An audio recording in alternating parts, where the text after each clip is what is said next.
But ఇండియాకి యూఎస్కి సంబంధం అన్నది ఏదైతే ఉంటుందో అలా చాలామంది మన ఇండియన్స్ అక్కడ ఉన్నటువంటి వ్యక్తుల్లో చూసుకున్నట్లు దగ్గర దగ్గర 50 లక్షల మంది పైన ఉంటారండి ఇండియన్స్. సో అందులో ఉన్నటువంటి వ్యక్తుల్లో కూడా చాలామంది చాలా మంచి మంచి పొజిషన్స్లో చాలా మంచి పరిస్థితిలో ఉన్నమాట కూడా వాస్తవం. 45 లక్షల మంది ఇండియన్స్ ఉంటే 12 లక్షల మంది తెలుగు వారే ఉంటారండి.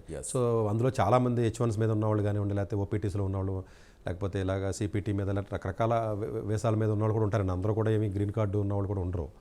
సో డెఫినెట్గా వీళ్ళందరికీ కొంత ఒక రకమైనటువంటి భయాందోళనకు గురి చేసిన మాట అయితే వాస్తవం అండి.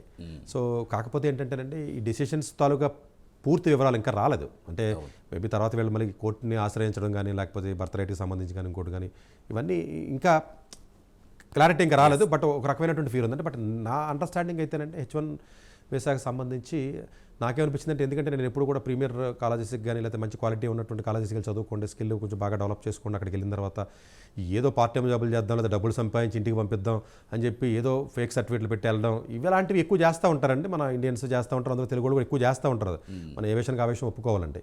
సో వాళ్ళు ఏంటంటే లాటరీ సిస్టమ్ ఇట్ సెల్ఫ్లో తీసుకున్నప్పుడు ఏమవుతుందంటే కొంచెం మంచి మంచి స్టూడెంట్స్ కూడా పాపం లాటరీలో రాకపోవడం, వాళ్ళు సఫర్ అవ్వడం, అసలు జాబే లేనివాడికి H1 రావడం, లేదా ఎవడో కన్సల్టెంట్ దగ్గరికి వెళ్ళి తక్కువ శాలరీ లిమిట్ పెట్టడం వల్ల 60,000 70,000 కన్సల్టెంట్ దగ్గరికి వెళ్ళి మళ్ళీ ఆ కన్సల్టెంట్ దగ్గర జాబ్ ఉన్నట్టుగా చూపించుకోవడం, మళ్ళీ తద్వారా ఇలాంటి రకాలైనటువంటి ఇబ్బందులు కొన్ని చూస్తున్నామండి. ప్రాబబ్లీ మెరిట్ని, టాలెంట్ ఉన్న వాళ్ళని, స్కిల్ ఉన్న వాళ్ళని ఆహ్వానిస్తామన్నటువంటి పాయింట్ ఏదైతే ఉందో డెఫినెట్గా వదులుకోడండి ఎవడను. ఏ దేశం వాడైనా వాళ్ళ దేశం బాగుపడాలంటే ఎప్పటికీ కూడా మీకు టాప్ కంపెనీలో ఉన్న సీఈఓస్ ఎవరిని తీసుకోండి.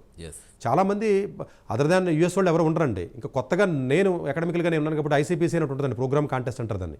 అంటే వరల్డ్ వైడ్ కంప్యూటర్ ప్రోగ్రామింగ్లో ఫస్ట్ విన్నర్స్ చూస్తే మీకు జస్ట్ 3-4 ఇయర్స్ బ్యాక్ వరకు కోవిడ్ ముందు వరకు MITయో లేకపోతే మంచి ఈ US కాలేజీలు ఉండే టాప్ 10లో ఇప్పుడు మొత్తాన్ని ఇటు ఏషియా వైపు కానివ్వండి మిగతా కాలేజీల వైపు వస్తున్నాయి.